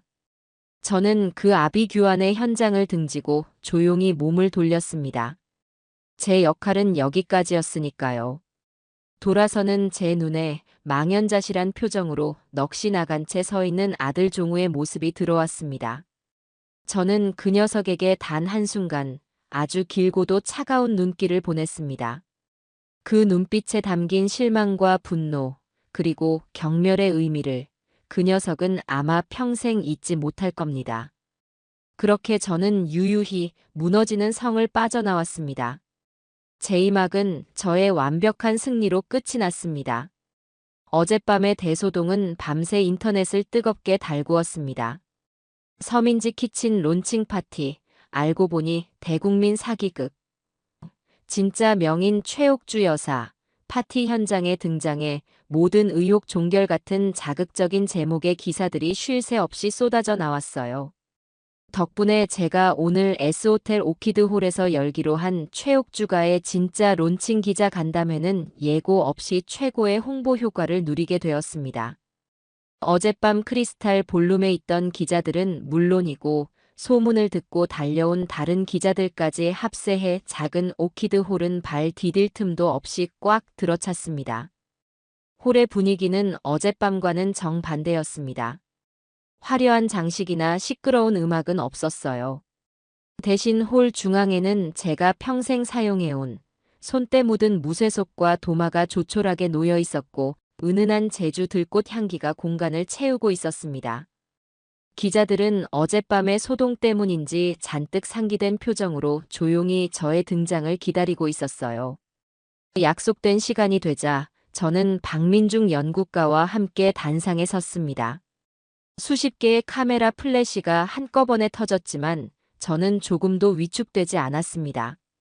저는 마이크를 잡고 길고 화려한 연설 대신 제 삶의 이야기를 담담하게 풀어놓기 시작했습니다. 저는 글을 아는 사람도 아니고 사업을 아는 사람도 아닙니다. 그저 평생을 제주에서 물질을 하고 밭을 일구며 제 가족을 위해 음식을 만들어 온 어미일 뿐입니다. 저는 제 할머니의 할머니 때부터 이어져 온 해녀들의 고단했던 삶과 그 삶 속에서 탄생한 우리 집안 음식들의 역사, 그리고 바람의 해녀 밥상이라는 이름에 담긴 진짜 의미에 대해 이야기했습니다. 제 이야기에는 어떤 과장이나 꾸밈도 없었어요. 그저 투박하지만 진실된 저의 목소리만이 홀 안을 조용히 채웠습니다. 어젯밤 며느리가 했던 열정과 꿈으로 포장된 거짓 연설과는 질적으로 다른 것이었지요. 이야기를 마친 뒤 저는 말했습니다. 100마디 말보다 한 그릇의 음식이 더 많은 것을 이야기해 줄 겁니다. 그 말을 신호로 미리 준비해 두었던 제 음식들이 홀 안으로 들어왔습니다. 어젯밤 서민지 키친이 내놓았던 것과 똑같은 메뉴 구성이었습니다. 흑돼지 장조림과 옥돔 구이, 그리고 몸국. 하지만 그릇에 담긴 음식의 빛깔과 향부터가 차원이 달랐습니다. 제 장조림은 캐러멜 색소의 인공적인 검은빛이 아닌 수백 년 묵은 시간장이 만들어낸 깊고 투명한 검붉은 빛을 띠고 있었어요. 옥돔 구이에서는 고소한 기름 냄새가, 몸국에서는 진한 육수 냄새가 기자들의 코를 자극했습니다. 기자들은 반신반의하는 표정으로 시식용 그릇을 받아들었습니다. 그리고 첫 한 숟가락을 입에 넣는 순간 홀 안의 모든 분위기가 바뀌었습니다. 여기저기서 나지막한 탄성이 터져나왔어요. 어젯밤의 그 맛과는 비교조차 할 수 없다는 표정들이었습니다. 한 기자는 장조림을 맛보고는 눈을 동그랗게 뜨고 중얼거렸습니다. 세상에 고기가 입에서 녹는다. 이게 진짜 장조림이구나. 또 다른 기자는 몸국 그릇을 단숨에 비우고는 어젯밤 먹은 건 그냥 돼지 냄새 나는 국이었는데 이건 보약이네요, 보약. 하며 감탄을 금치 못했습니다. 진실의 맛 앞에서 더 이상의 설명은 필요 없었습니다. 제 음식 한 그릇 한 그릇이 어젯밤의 모든 거짓과 의혹을 깨끗하게 씻어내고 있었던 겁니다. 모두가 음식 맛에 감탄하고 있을 때 시식회 때 저를 눈여겨보았던 대기업의 임원이 자리에서 일어났습니다. 그는 기자들을 향해 말했어요. 여러분, 저희는 최옥주 여사님의 음식을 몇 주 전에 미리 맛볼 기회가 있었습니다. 그리고 그 자리에서 저희는 이 맛이 대한민국 요식업계의 미래를 바꿀 것이라고 확신했습니다. 그는 잠시 저를 돌아보며 존경의 눈빛을 보낸 뒤 다시 말을 이어갔습니다. 저희 기업은 오늘 이 자리에서 최옥주가 브랜드의 전국 유통 및 판매에 대한 독점 계약을 최옥주 여사님께 정식으로 제안하는 바입니다. 그의 폭탄 선언에 홀 안은 다시 한번 카메라 플래시로 가득 찼습니다. 사기극의 피해자가 될 뻔했던 제가 단 하루 만에 대기업의 파트너가 되는 그야말로 영화 같은 역전극이 펼쳐지는 순간이었어요. 저는 그 모든 소란 속에서 조용히 눈을 감았습니다. 며느리가 쓰레기통에 처박았던 제 인생이 마침내 세상 가장 높은 곳에서 가장 밝게 빛나고 있었습니다. 이것이야말로 제 모든 것을 건 가장 완벽한 복수이자 승리였습니다. 성공적인 기자 간담회가 끝나고 모든 기자들과 손님들이 돌아간 텅 빈 연회장에서 저는 잠시 창밖을 내다보며 숨을 고르고 있었습니다. 모든 것이 끝났다는 안도감과 제 인생이 완전히 새로운 국면으로 접어들었다는 기묘한 흥분이 뒤섞여 마음이 복잡했어요. 그때였습니다. 등 뒤에서 누군가 저를 부르는 소리가 들렸습니다. 어머니. 돌아보지 않아도 누군지 알 수 있는 처참하게 무너진 목소리였습니다. 제 아들, 종우였어요. 저는 천천히 몸을 돌렸습니다. 아들은 어젯밤 입었던 값비싼 정장 그대로였지만 그 옷은 이제 녀석의 초라한 몰골 위에서 죄수복처럼 보일 뿐이었습니다. 밤새 한숨도 자지 못한 듯 얼굴은 퀭했고 머리는 마구 헝클어져 있었어요. 그 녀석은 차마 제게 가까이 다가오지도 못하고 연회장 입구에서 저를 보며 망설이고 있었습니다. 저는 아무 말도 하지 않았어요. 그저 차가운 시선으로 녀석을 바라볼 뿐이었습니다.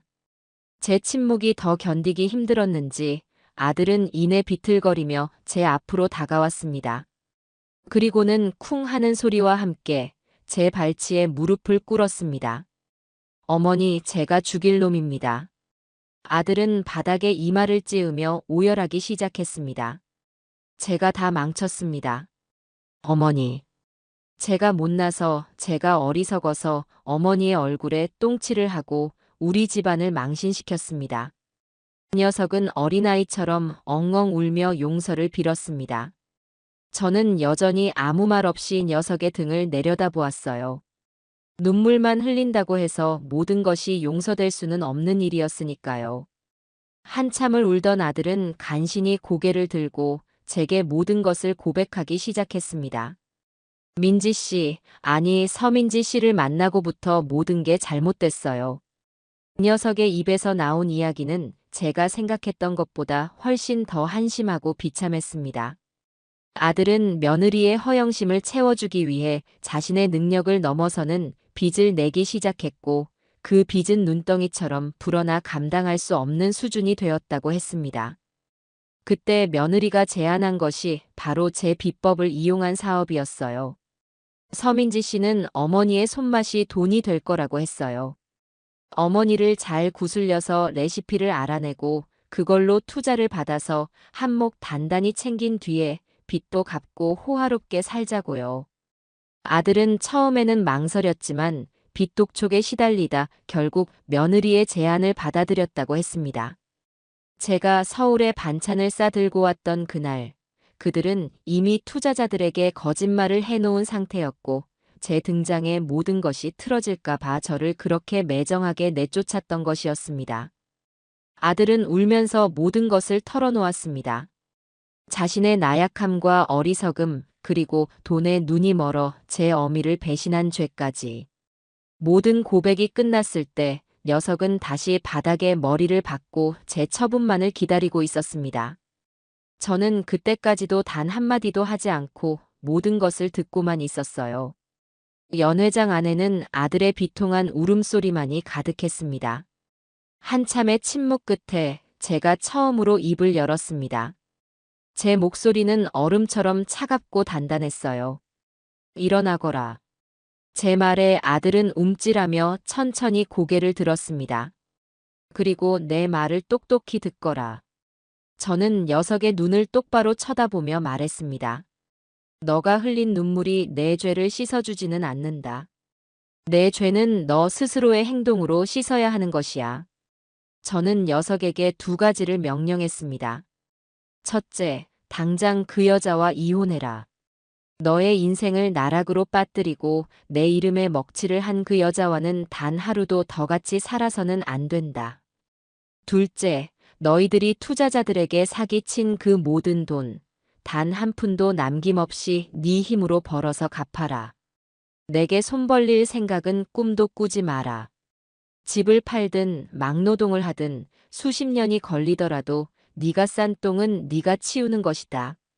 제 말에 아들의 얼굴이 하얗게 질렸습니다. 아마도 제가 눈물을 흘리며 자신을 용서해 줄 것이라고, 어미의 정으로 모든 빚을 해결해 줄 것이라고 기대했을지도 모릅니다. 하지만 저는 그 마지막 남은 기대마저도 무참히 짓밟아 버렸습니다. 이 두 가지를 모두 해내기 전까지는 너는 내 아들이 아니다. 나를 어머니라 부를 자격도, 제주 땅을 밟을 자격도 없다. 알겠느냐? 아들은 아무런 대답도 하지 못하고 그저 입술만 파르르 떨고 있었습니다. 저는 그런 녀석을 더는 보지 않고 몸을 돌렸습니다. 가보거라. 그게 제가 아들에게 한 마지막 말이었습니다. 잠시 후 등 뒤에서 아들이 비틀거리며 일어서는 소리가 들렸고 이내 연회장 문이 닫히는 소리가 들렸습니다. 홀로 남은 저는 다시 창가로 다가가 서울의 풍경을 내려다보았습니다. 통쾌했지만 동시에 가슴 한구석이 아릿하게 저려왔습니다. 자식을 제 손으로 심판해야 하는 어미의 마음은 결코 편치만은 않았으니까요. 하지만 이것이 우리 모두를 위한 최선의 길이었습니다. 서울에서의 폭풍 같은 시간들이 지나고 제주로 돌아왔을 때 저를 맞이한 것은 언제나처럼 변함없는 바다와 따스한 햇살이었습니다. 제 삶은 다시 평온을 되찾은 듯 보였지만 사실은 그 이전과는 비교할 수 없을 정도로 거대한 파도가 밀려오고 있었어요. 최옥주가의 성공은 제 예상을 훨씬 뛰어넘는 것이었습니다. 대기업과 손을 잡은 제 흑돼지 장조림은 출시되자마자 날개 돋친 듯 팔려나갔습니다. 홈쇼핑에서는 방송 시작 10분 만에 준비한 물량이 모두 동이 났고 백화점 식품관에는 제 물건을 사려는 사람들이 아침부터 길게 줄을 늘어서는 진풍경이 벌어졌습니다. 사람들은 제 음식에서 단순히 맛있는 음식을 넘어선 진정성과 역사의 가치를 발견한 것이지요. 밀려드는 주문과 사업적인 일들은 제가 감당하기에는 너무나 벅찬 것들이었습니다. 저는 평생을 부엌과 밥만 알고 살아온 사람이지 서류 더미와 숫자에 능한 사람이 아니었으니까요. 박민중 연구가는 제게 전문 경영인을 고용해야 한다고 조언했습니다. 처음에는 내키지 않았어요. 내 이름을 걸고 하는 일인데 어찌 남의 손에 맡길 수 있을까 싶어서요. 하지만 이내 생각을 바꾸었습니다. 제 역할은 맛을 지키고 그 정신을 이어가는 것이지 돈을 세고 이익을 계산하는 것이 아니었습니다. 저는 박 연구가의 도움을 받아 여러 명의 후보를 직접 만났습니다. 번쩍이는 학벌과 화려한 경력을 자랑하는 사람들이 많았지만 제 마음을 움직인 것은 따로 있었어요. 마지막으로 만난 사람은 이제 갓 40을 넘긴 젊은 여성이었습니다. 그녀는 다른 사람들처럼 수익률이나 사업 확장 계획에 대해 떠들어대지 않았어요. 대신 제 앞에 앉아 우리 집안의 시간장이 어떻게 수백 년의 세월을 견뎌왔을지, 해녀였던 제 어머니와 할머니가 어떤 마음으로 바다에 몸을 던졌을지에 대해 조용히 이야기했습니다. 그녀는 제 음식에서 돈이 아닌 이야기와 정신을 보고 있었던 겁니다. 저는 그 자리에서 그녀에게 최옥주가의 모든 운영을 맡기기로 결정했습니다. 그리고 그 결정은 지금껏 제가 내린 결정 중 가장 잘한 일 중 하나가 되었지요. 엄청난 돈이 통장으로 들어오기 시작했지만 제 삶은 조금도 달라지지 않았습니다. 저는 여전히 새벽에 일어나 밭을 돌보고 끼니 때가 되면 부엌에서 음식을 만들었어요. 하지만 제게는 새로운 꿈이 생겼습니다. 이 큰 돈을 그저 쌓아두고 죽을 수는 없는 노릇이었어요. 저는 이 돈을 저와 같은 제주의 여성들, 그리고 사라져가는 우리의 음식 문화를 위해 써야겠다고 마음먹었습니다. 저는 제가 번 돈의 대부분을 쏟아부어 제주 향토 음식 보존 재단을 설립했습니다. 거창한 이름이었지만 시작은 소박했어요. 마을 어귀에 버려져 있던 낡은 폐교를 헐값에 사들여 제 손으로 직접 쓸고 닦아 새로운 공간으로 꾸몄습니다. 교실 하나는 현대적인 조리 시설을 갖춘 실습실로 만들었고, 다른 교실 하나는 제주 음식의 역사를 한눈에 볼 수 있는 작은 자료실로 꾸몄습니다. 재단이 문을 열자 가장 먼저 찾아온 것은 길을 잃은 젊은이들이었습니다.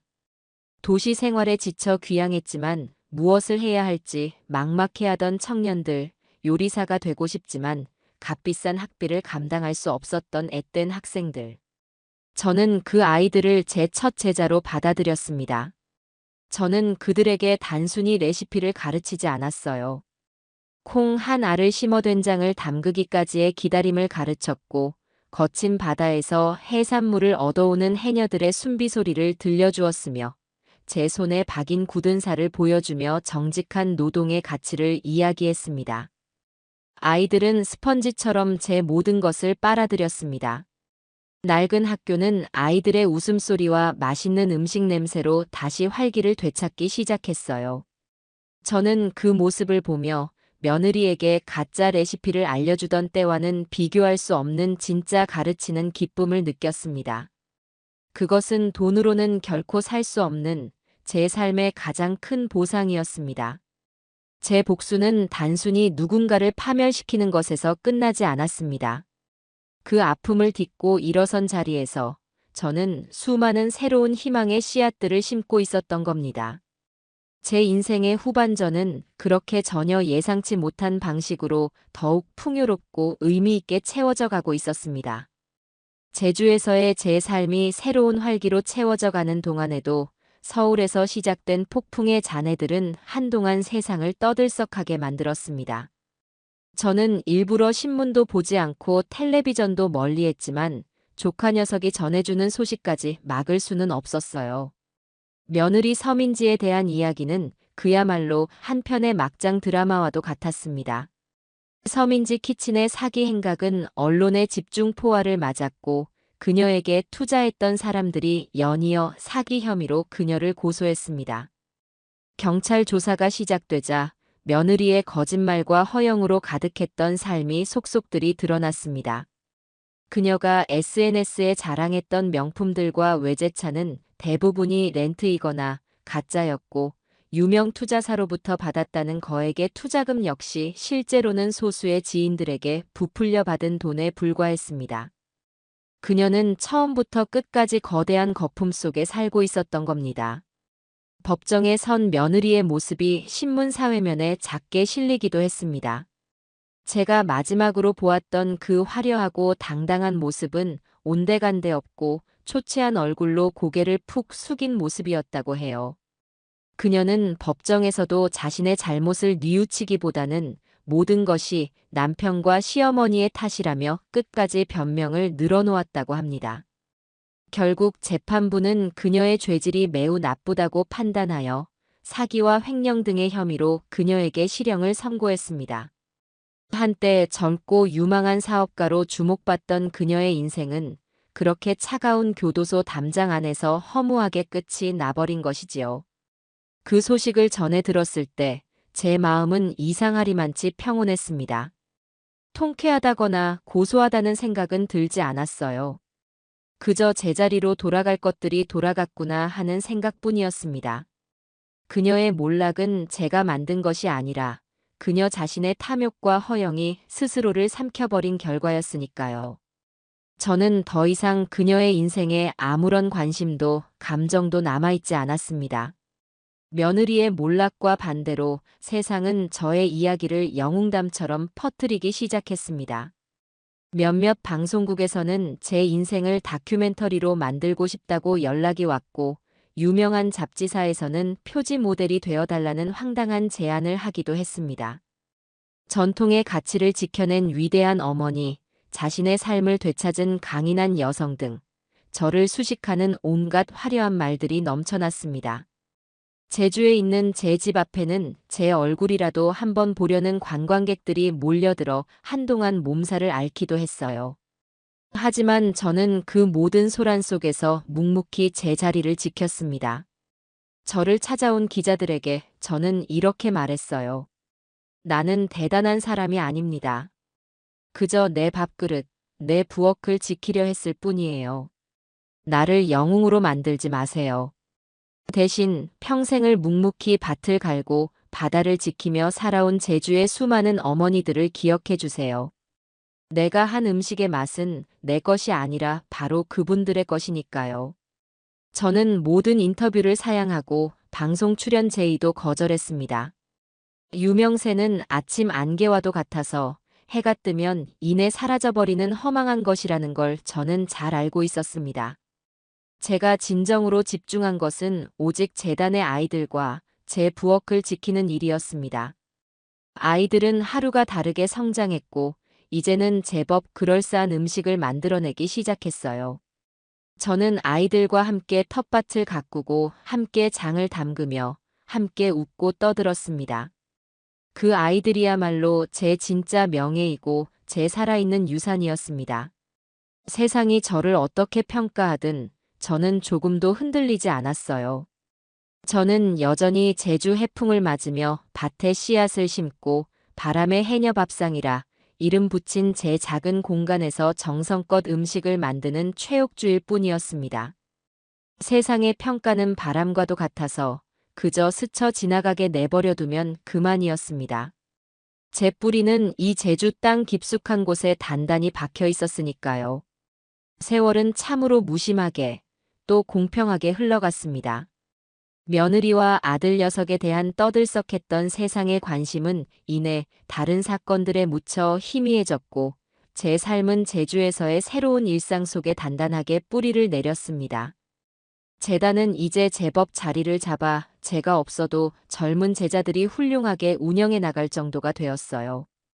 아이들은 각자의 길을 찾아 제주 곳곳에 작은 식당을 열기도 하고 더 큰 세상으로 요리 공부를 떠나기도 했습니다. 그렇게 서너 번의 봄, 여름, 가을, 겨울이 제 곁을 스쳐 지나갔습니다. 아들에게서는 그날 이후로 단 한 통의 연락도 소식도 없었습니다. 저는 아들이 제게 했던 약속을 지키고 있는지 아니면 그저 어딘가에서 또 다른 실패의 삶을 살고 있는지 알지 못했고 굳이 알려고도 하지 않았습니다. 그러던 어느 가을날 오후였습니다. 텃밭에서 물을 뽑고 있는데 우체부 아저씨가 작은 소포 상자 하나를 건네주고 갔습니다. 보내는 사람의 이름은 없었고 주소는 서울의 한 우체국 사서함으로 되어 있었어요. 묵직한 상자를 들고 마루에 앉아 한참을 망설였습니다. 어쩐지 이 상자를 열면 제가 애써 닫아두었던 과거의 문이 다시 열릴 것만 같은 불길한 예감이 들었기 때문입니다. 하지만 언제까지나 외면할 수는 없는 노릇이었지요. 저는 심호흡을 한번 하고 조심스럽게 상자의 포장을 뜯었습니다. 상자 안에는 편지 한 통과 함께 아주 두꺼운 서류 뭉치가 들어 있었습니다. 서류 뭉치는 여러 개의 은행에서 발행한 채무 완납 증명서였습니다. 서류 한 장 한 장마다 지난 몇 년간의 날짜와 함께 꾸준히 빚이 갚아져 나간 기록들이 빼곡하게 찍혀 있었어요. 그 마지막 장에는 바로 며칠 전 날짜로 상기 채무가 모두 변제되었음을 증명함이라는 붉은 도장이 선명하게 찍혀 있었습니다. 그 액수는 제가 상상했던 것보다 훨씬 더 큰 것이었습니다. 이 돈을 갚기 위해 제 아들이 얼마나 끔찍한 시간들을 보냈을지 어렵지 않게 짐작할 수 있었어요. 저는 서류 뭉치를 조용히 내려놓고 그 아래에 놓여있던 편지 봉투를 집어들었습니다. 봉투에는 떨리는 글씨체로 어머니께라고만 적혀 있었습니다. 편지를 꺼내 펼쳤습니다. 그것은 아주 길고 또 무거운 편지였습니다. 어머니, 종우입니다. 라는 문장으로 시작된 편지에는 지난 몇 년간 아들이 살아온 시간이 고스란히 담겨 있었습니다. 그날 제 앞에서 쫓겨나듯 돌아간 뒤 아들은 모든 것을 정리했다고 합니다. 살던 집을 처분해 투자자들에게 일부를 변제하고 며느리와는 이혼 서류에 도장을 찍었으며 남은 빚을 갚기 위해 닥치는 대로 일을 했다고 적혀 있었어요. 건설 현장에서 벽돌을 나르고 밤에는 식당 주방에서 설거지를 하고 주말에는 이삿짐을 나르며 잠자는 시간까지 쪼개어 돈을 벌었다고 했습니다. 어머니께서 제게 네가 싼 똥은 네가 치우라고 말씀하셨을 때 저는 처음으로 제 삶의 무게를 깨달았습니다. 뜨거운 불 앞에서 하루 14시간씩 접시를 닦으며 저는 비로소 어머니께서 평생을 지켜온 부엌의 의미를 아주 조금이나마 알 것 같았습니다. 땀 흘려번 돈으로 빚을 갚아나갈 때마다 저는 돈이 아니라 제 어리석었던 과거를 지워나가는 기분이었습니다. 편지에는 후회와 반성, 그리고 저에 대한 사무치는 그리움이 가득했습니다. 하지만 저에게 용서를 구하거나 다시 받아달라는 말은 단 한마디도 없었습니다. 대신 편지의 마지막에는 이렇게 적혀 있었어요.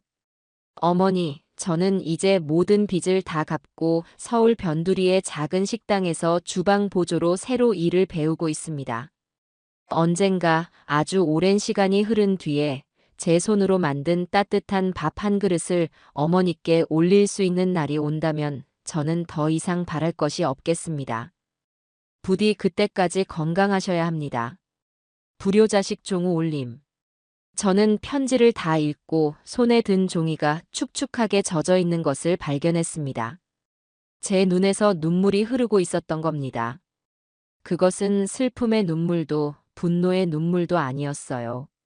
수년의 세월 동안 제 가슴속을 짓누르고 있던 단단한 응어리 하나가 그 편지 한 장에 서서히 녹아내리는 듯한 그런 눈물이었습니다. 저는 아들을 완전히 용서하지는 못했습니다. 그 상처가 어찌 이리 쉽게 아물 수 있겠어요. 하지만 저는 그 편지 속에서 어리석었던 제 아들이 아닌 비로소 한 명의 어른으로 다시 태어나려는 한 남자의 처절한 노력을 보았어요. 그것만으로도 충분했습니다. 저는 편지를 곱게 접어 서랍 깊숙한 곳에 넣었습니다. 그리고 창밖을 보았어요.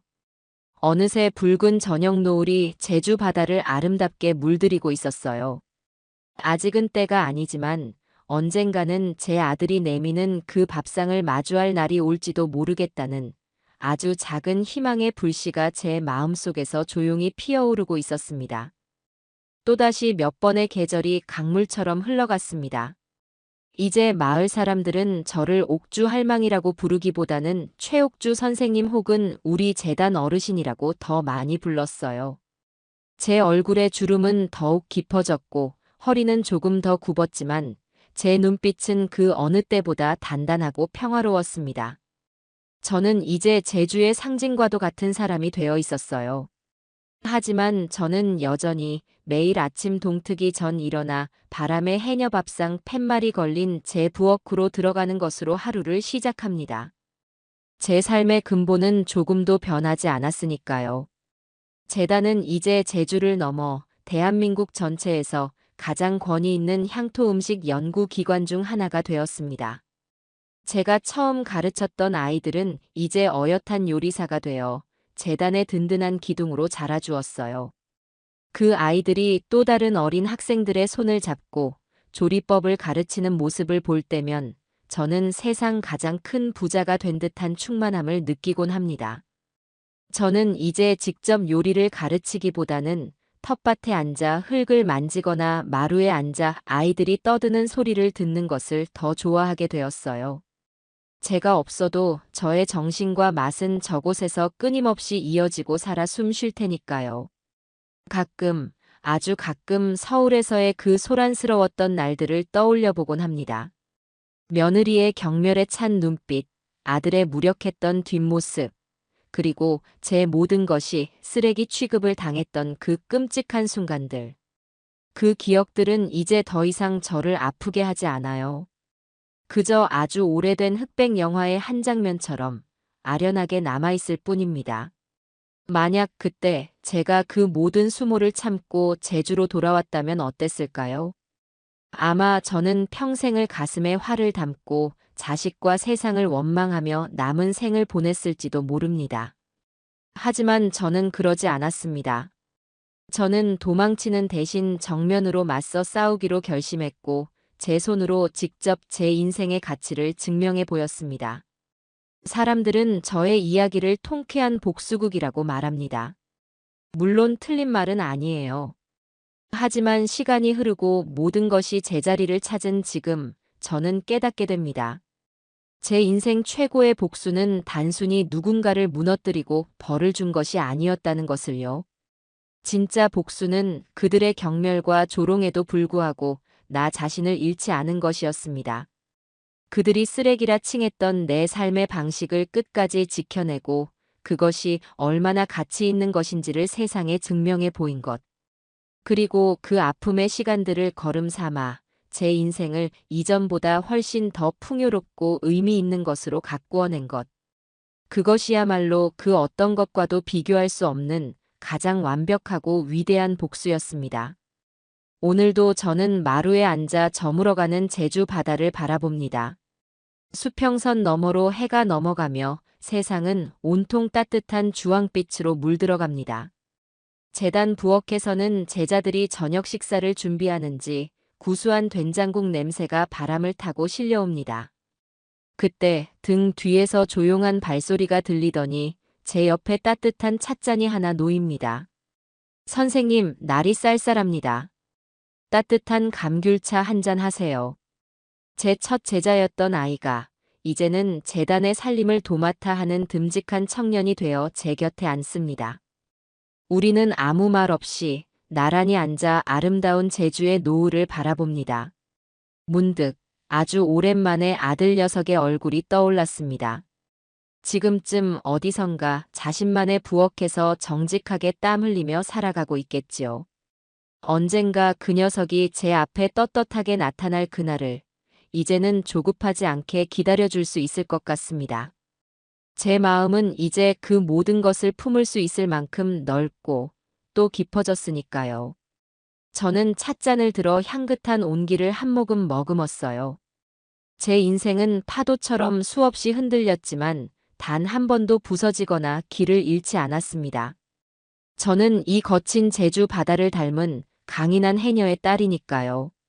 제 부엌과 제 이름과 제 삶은 앞으로도 이 자리에서 영원히 빛날 겁니다. 그것이 바로 저 최옥주의 이야기입니다.